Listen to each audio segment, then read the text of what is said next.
मैं अनुषा शर्मा पुनः नए वीडियो के साथ।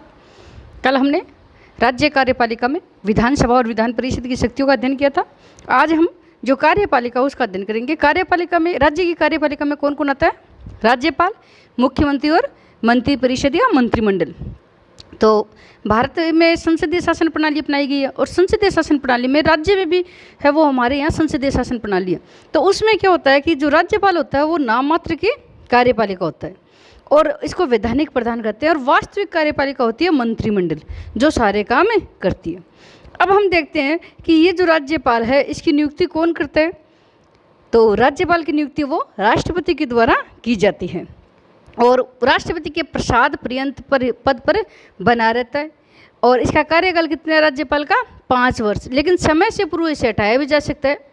और राज्यपाल को जैसे अन्य राज्य में है स्थानांतरण भी इसका किया जा सकता है, और राज्यपाल यदि चाहे तो समय से पूर्व अपना पद त्याग भी कर सकता है। अब देखो, राज्यपाल की नियुक्ति के संबंध में अपने यहाँ कुछ परंपराएं विकसित की गई है कि हम राज्यपाल नियुक्त करते समय अपने यहाँ क्या क्या परंपराएं। एक तो ये है कि जिस राज्य का राज्यपाल बनाया जा रहा है वो राज्यपाल उस राज्य का निवासी नहीं होना चाहिए। जैसे हम राजस्थान का राज्यपाल नियुक्त कर रहे हैं तो वो निवासी राजस्थान का नहीं होना चाहिए। दूसरा है कि जिस राज्य में संबंधित राज्यपाल जिस राज्य में हम नियुक्त कर रहे हैं तो उस राज्य के मुख्यमंत्री से परामर्श कर हमें सहमति प्राप्त कर लेनी चाहिए कि हम अमुक व्यक्ति को राज्यपाल आपके राज्य में नियुक्त कर रहे हैं, तो उस मुख्यमंत्री से थोड़ी चर्चा कर लेते हैं। अब देखो, राज्यपाल की योग्यता वो योग्यता है जो सेम राष्ट्रपति की। आप एक याद कर लेना, दोनों हो जाएगी। बस दोनों की उम्र 35 वर्ष है, दोनों ही लाभ के पद पे नहीं होना चाहिए। जो हमने राष्ट्रपति की वो सेम ही है। और आपको ये बता दूं, जो कार्य केंद्र सरकार में राष्ट्रपति करता है वही कार्य राज्य में राज्यपाल करता है। बस राज्यपाल के पास आपातकालीन शक्तियाँ नहीं है, और बाकी शक्ति आप सारी लिख सकते हो, लेकिन थोड़ा सा ध्यान देना है अपने को कि जहाँ केंद्र सरकार के जो व्यक्ति हैं और राज्य सरकार के जो व्यक्ति हैं नियुक्ति वाले, वो थोड़े अलग अलग है।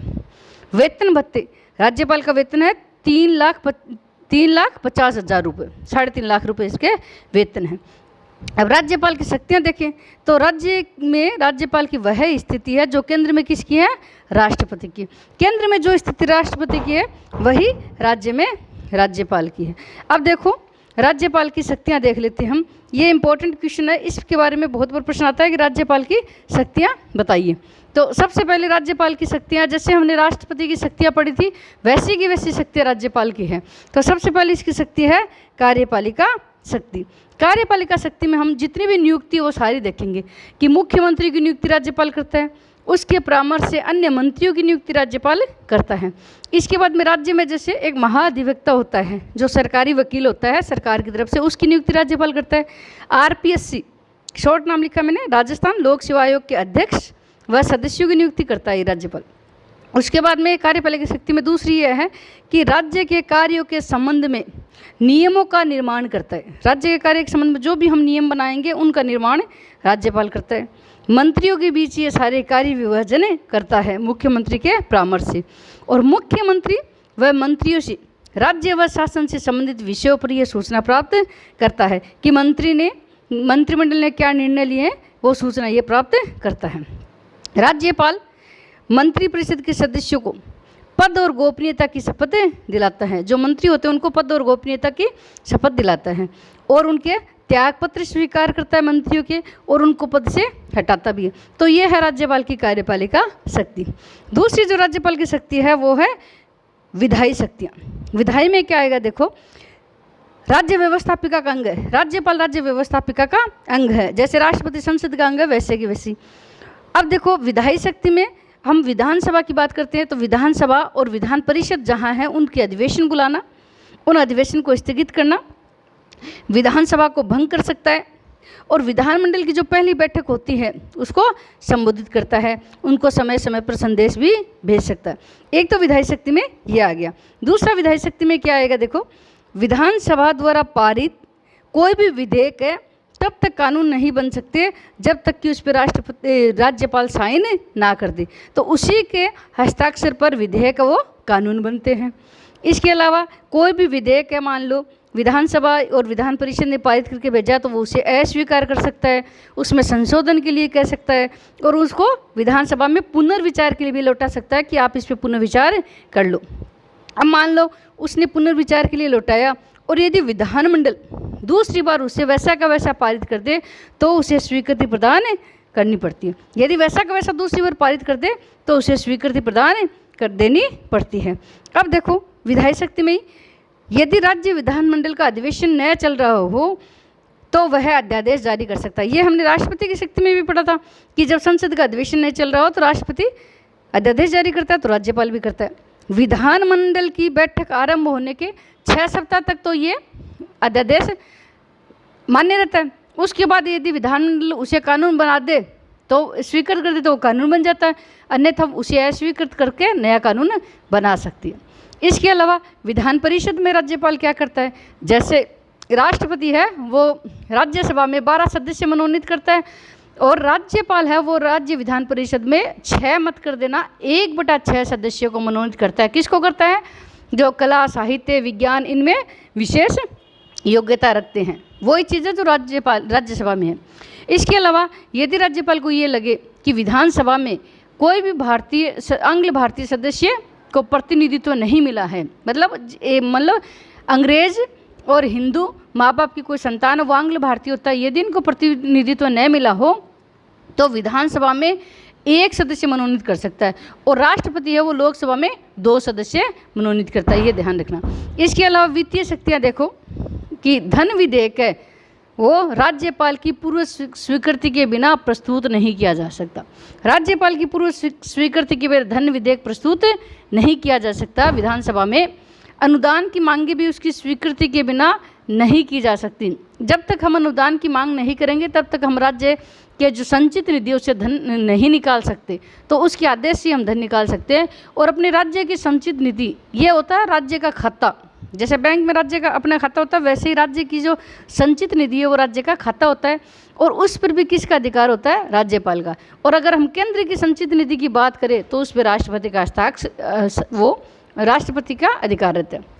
इसके अलावा न्यायिक शक्तियाँ, न्यायिक शक्ति में ये कहा गया है कि जहाँ तक मान लो अपने संविधान के अनुच्छेद 161 के अनुसार है कि जिन विषयों पर राज्य की कार्यपालिका शक्ति का विस्तार होता है, जहाँ मतलब राज्य की कार्यपालिका शक्ति होता है, उन विषयों के संबंध में किसी विधि के विरुद्ध जो कोई भी व्यक्ति मान लो अपराध करता है, तो विधि के विरुद्ध कोई अपराध करता है तो राज्यपाल किसी भी व्यक्ति के अपराध व दंड को कम कर सकता है, उसके अपराध को स्थगित कर सकता है, बदल सकता है। मान लो किसी को मृत्यु दंड दिया हो तो उसको आजीवन कारावास भी दे सकता है और क्षमा प्रदान कर सकता है, लेकिन मृत्यु दंड को क्षमा नहीं कर सकता। वो सिर्फ किसके पास है अधिकार, वो राष्ट्रपति के पास है, यानी मृत्यु दंड को है वो क्षमा नहीं कर सकता राज्यपाल।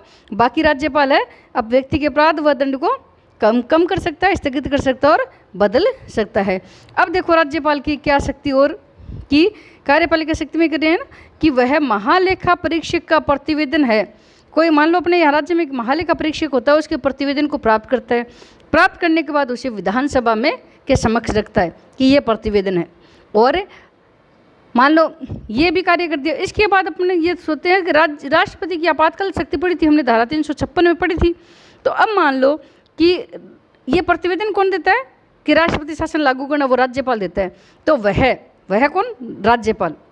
राज्यपाल राष्ट्रपति को राज्य के संवैधानिक तंत्र की विफलता की सूचना देता है कि इस राज्य में शासन संविधान के अनुसार नहीं चल रहा, और उसके आधार पर राज्य में धारा 356 के अंतर्गत राष्ट्रपति आपातकाल लागू कर सकता है, राष्ट्रपति शासन लागू कर सकता है। अब कई बार प्रश्न आ जाता है कि राज्यपाल की स्वविवेकीय शक्तियाँ क्या है। तो मैं आपको बता दूं कि वैसे तो संविधान ने राज्यपाल को स्वविवेकीय शक्ति प्रदान नहीं की, लेकिन फिर भी धारा 163(1) में ये बात कही गई है। क्या बात कही गई है कि जिन बातों के संबंध में संविधान द्वारा या संविधान के अधीन राज्यपाल से अपेक्षा की जाती है कि वह अपने कार्य को स्वविवेक से करे, अपेक्षा कर ली हमने, उन बातों को छोड़कर राज्यपाल अपने कार्यों का निर्वाह करने में सहायता और मंत्रणा देने के लिए एक मंत्री परिषद होगी, जिसका प्रधान कौन होगा, मुख्यमंत्री। अब ये कह दिया अपने को कि भाई स्वविवेक शक्ति छोड़ देना, तो उसके बाद वो जितने भी कार्य करता है वो सारे कार्य मंत्री परिषद की और मुख्यमंत्री की सलाह से करेगा, लेकिन कुछ कार्य उनको स्वविवेक भी दिए गए हैं। जैसे कौन सी है, मान लो कभी कभी ऐसे अवसर भी आ जाते हैं तो उसको अपने अविवेक का प्रयोग करना पड़ता है। पहला कौन सा है कि विशेष परिस्थितियों में मुख्यमंत्री का चयन करना। अब मैं आपको बता दूं कि विधानसभा में बहुमत दल के नेता को मुख्यमंत्री बनाते हैं, लोकसभा में बहुमत दल के नेता को प्रधानमंत्री बनाते हैं, दोनों सेम ही होते हैं। अब लेकिन कभी कभी क्या होता है कि किसी भी दल को विधानसभा में बहुमत नहीं मिला, अब मुख्यमंत्री किसको बनाए, तो वो अपने विवेक का प्रयोग करता है। दूसरी बार मंत्रिपरिषद को अपदस्थ करना, उसे ये लगे कि मंत्रिपरिषद के पास पूर्ण बहुमत नहीं है तो वो अपदस्थ कर सकता है। विधानसभा का अधिवेशन बुलाना और सत्र अवसान करना, कि कब विधानसभा का अधिवेशन बुलाना है और कब उसको सत्र का अवसान करना, ये भी वो अपने विवेक से तारीख तय करता है। विधानसभा का विघटन करना, उसे लगा कि मुख्यमंत्री के पास पर्याप्त बहुमत नहीं है तो वो विधानसभा का विघटन करता है। राष्ट्रपति को राज्य की संवैधानिक स्थिति की रिपोर्ट देना, ये जो ऊपर हमने चर्चा की थी धारा 356 का प्रयोग वो। उसके अलावा राज्य विधानमंडल द्वारा पारित विधेयक को राष्ट्रपति की स्वीकृति हेतु भेजना, यदि उसे कई बार ये लगे कि ये विधेयक है इसके लिए हमें राष्ट्रपति की स्वीकृति लेनी आवश्यक है तो वो उसको भेज देता है। किसी विधेयक को पुनर्विचार के लिए लौटाना, अभी हमने पढ़ा था ना विधायी शक्ति में कि वो कोई भी विधेयक है वो पुनर्विचार के लिए लौटा सकता है। और मुख्यमंत्री से राज्य के प्रशासन की सूचना मांगना, ये है राज्यपाल की सहविवेकीय शक्ति। तो ये हो गई राज्यपाल। अब हम थोड़ी सी चर्चा कर लेते हैं। अब ध्यान रखना, राज्यपाल की शक्ति सहविवेक शक्ति और ये शक्ति ये आपको याद करनी है। राष्ट्रपति के पास सहविवेक शक्ति नहीं है तो जब प्रश्न आता है तो राज्यपाल पे आता है, और राज्यपाल की शक्तियों के बारे में आता है तो आपको वो प्रश्न याद करके ही जाना है एग्जाम में, क्योंकि ये प्रश्न इंपॉर्टेंट है। राष्ट्रपति की शक्ति राज्यपाल की शक्ति दोनों इंपॉर्टेंट है।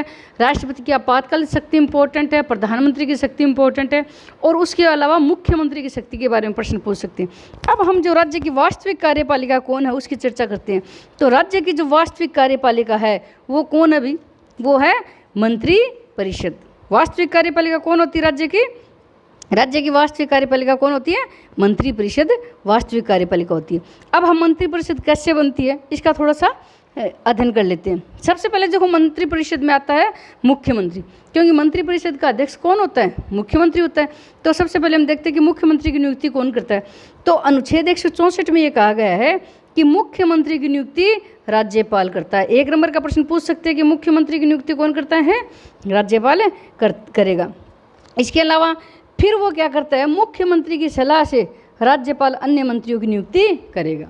मुख्यमंत्री उसको बता देगा कि मुझे ये मंत्री गृह मंत्री चाहिए, ये मैं इसको मैं वित्त मंत्री बनाना चाहूँगा, इसको मैं शिक्षा मंत्री बनाना चाहूँगा, तो उसी के आधार पर वो अन्य मंत्रियों की नियुक्ति करता है। उसके अलावा है मंत्रियों का चयन। अब देखो मंत्रियों का चयन, क्योंकि मंत्री परिषद में मुख्यमंत्री के अलावा मंत्री बहुत होते हैं, तो मंत्रियों का चयन कैसे होता है। तो मुख्यमंत्री मंत्रियों के नाम व विभागों की सूची राज्यपाल को देता है, नाम दे देता है, विभाग दे देता है कि इस व्यक्ति को ये विभाग देना है। मंत्रिपरिषद में कितने सदस्य हैं इसका निर्णय मुख्यमंत्री करता है। पहले तो ये करता था, लेकिन अब क्या हुआ, कई बार ये एक नंबर का प्रश्न भी पूछ लेते हैं कि किस संविधान संशोधन के द्वारा मंत्रिपरिषद का आकार निश्चित कर दिया। तो ये आपको याद करके जाना है कि 91वें संविधान संशोधन के द्वारा मंत्रिपरिषद का आकार विधानसभा की कुल सदस्य संख्या का 15% कर दिया। जैसे राजस्थान की विधानसभा में कितने सदस्य हैं, 200। अब 200 का 15% यदि हम निकालें तो वो आएगा 30। तो राजस्थान में कितने मंत्री हो सकते हैं, अधिकतम 30 मंत्री हो सकते हैं। अब देखो मंत्रियों की योग्यता क्या है। अब हमने ये पढ़ा था, पहले भी पढ़ा था जब हमने लोकसभा के में मंत्रिपरिषद की चर्चा की थी कि मंत्री है वो, जैसे हमने वहाँ पढ़ा था कि संसद के दोनों में से किसी भी सदन का सदस्य हो सकता है।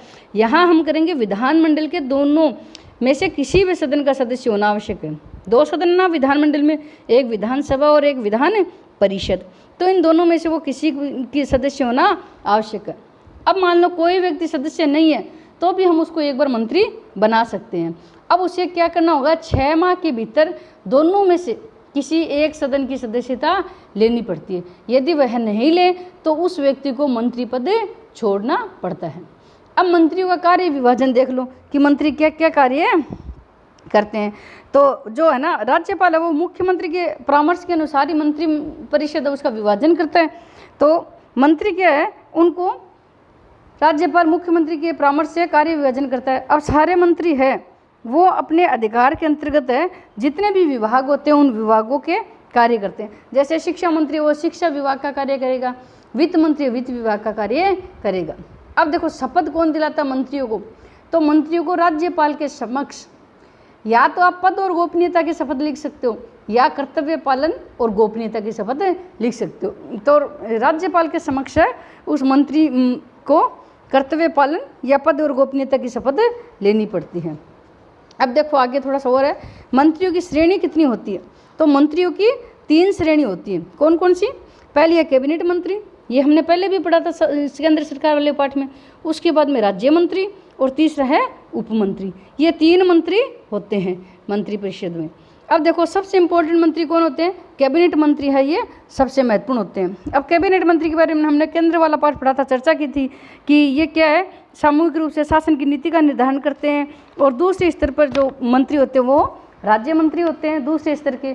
इनके पास तो किसी भी जो विभाग है उसका स्वतंत्र प्रभार होता है और इनके पास ये इनकी सहायता करते हैं। और उप मंत्री भी इनकी क्या करते हैं? कैबिनेट मंत्री की सहायता करते हैं। अब कार्यकाल देखो मंत्रिपरिषद का कितना होता है, तो जितना विधानसभा का कार्यकाल होगा उतना ही मंत्रिपरिषद का कार्यकाल होगा। तो विधानसभा का कार्यकाल कितना है? 5 वर्ष। तो सामान्य तौर पर मंत्रिपरिषद का कार्यकाल भी कितना होगा? 5 वर्ष ही होता है। अब देखो उनका सामूहिक उत्तरदायित्व क्या होता है कि मंत्रिपरिषद है वो सामूहिक रूप से विधानसभा के प्रति उत्तरदायी है। अब ये प्रश्न यदि राज्य मंत्रिपरिषद नाम दे दे तो आपको विधानसभा कहना है, यदि कोई नाम ना दे तो आपको लोकसभा लिख के आना है, यानी वो केंद्र के बारे में पूछ रहे हैं आपको। तो मंत्री सामूहिक रूप से विधानसभा के प्रति उत्तरदायी होते हैं। और विधानसभा को यूँ अविश्वास प्रस्ताव पारित करके कर दे तो संपूर्ण मंत्रिपरिषद को त्यागपत्र देना पड़ता है। वेतन भत्ते मंत्रियों को कितने मिलते हैं? तो अनुच्छेद 164(5) में कहा गया है कि वेतन भत्ते हैं वो राज्य के विधानमंडल के द्वारा समय समय पर निश्चित किए जाते हैं, उसी हिसाब से उनको मिलेंगे। अब मंत्रिमंडल की जो देखो अपने थोड़ी सी कार्यप्रणाली देख लेते हैं। वेतन भत्ते विधानमंडल द्वारा दिए जाते हैं। अब इनकी कार्यप्रणाली क्या कार्य करते हैं, तो मंत्रिपरिषद की कार्यप्रणाली में हम देखते हैं कि जितने भी महत्वपूर्ण, मान लो ये सबसे महत्वपूर्ण इकाई मंत्रिमंडल ही है, तो जितने भी महत्वपूर्ण निर्णय लिए जाते हैं वो मंत्रिमंडल के द्वारा लिए जाते हैं। मंत्रिमंडल कौन? कैबिनेट जो इंपॉर्टेंट मंत्री हैं उनके द्वारा लिए जाते हैं। और ये मंत्रिमंडल है, इनकी बैठक है वो सप्ताह में 1 बार होती है वैसे तो, लेकिन मुख्यमंत्री चाहे तो उनकी बैठक सप्ताह में 2 बार भी बुला सकता है, जब चाहे तब बुला सकता है। और इनकी अध्यक्षता कौन करता है? इनकी जब मंत्रिमंडल की बैठक होती है उसकी अध्यक्षता कौन करता है? मुख्यमंत्री ही इनकी अध्यक्षता करता है। और ये मंत्रिमंडल है सामूहिक उत्तरदायित्व व गोपनीयता के आधार पर कार्य करते हैं। अब ये जो मान लो ये क्या जो भी काम करेंगे ना वो विचार विमर्श के आधार पर निर्णय करके ही काम करते हैं, इसको बोलते हैं मतलब सामूहिक रूप से कार्य करना।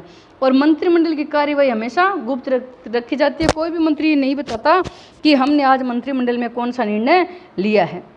अब देखो हम देखते हैं मंत्रिपरिषद की शक्तियाँ व कार्य। मंत्रिपरिषद की शक्तियाँ और कार्य हैं, इनके बारे में थोड़ी सी चर्चा कर लेते हैं। पहला कार्य है शासन की नीति निर्धारण करना। तो शासन की नीति देखो मंत्रिपरिषद का सबसे महत्वपूर्ण कार्य यही है कि शासन की नीति निर्धारित करना। अब मान लो विभाग होते हैं अलग अलग, गृह विभाग है, शिक्षा विभाग है, स्वास्थ्य विभाग है, ये अपने अपने विभाग की नीति निर्धारण मंत्रिपरिषद के द्वारा ही किया जाता है। और जैसे मान लो मंत्रिमंडल न केवल नीति निर्धारित करती है बल्कि उसे जो कार्य रूप में परिणत करती है। जैसे शिक्षा से संबंधित कोई निर्णय लिया है तो नीति निर्धारित नहीं करेंगे वो उसको स्कूलों में लागू भी करेंगे। उच्च पदों पर नियुक्ति हेतु राज्यपाल को परामर्श देना। अब ये ध्यान रखना कि जितने भी राज्यपाल है संविधान के अनुसार जितने भी पदों पर नियुक्ति करता है उन पदों पर नियुक्ति हेतु उन्हें मुख्यमंत्री और मंत्रिपरिषद ही परामर्श देगा। जैसे राज्य में महाधिवक्ता है, राजस्थान लोक सेवा आयोग के अध्यक्ष है, सदस्य है, इनकी नियुक्ति हेतु मंत्रिपरिषद ही राज्यपाल को परामर्श देता है। राज्यपाल खुद इनकी नियुक्ति नहीं करता, मंत्रिपरिषद के परामर्श के द्वारा ही इनकी नियुक्ति करता है। इसके अलावा देखो विधानमंडल में शासन का प्रतिनिधित्व है। अब विधानमंडल में कैसे कि देखो अपने यहाँ विधानसभा होती है, उस विधानसभा में किसी भी सदस्य को उनके विभाग से संबंधित प्रश्न पूछे जाते हैं।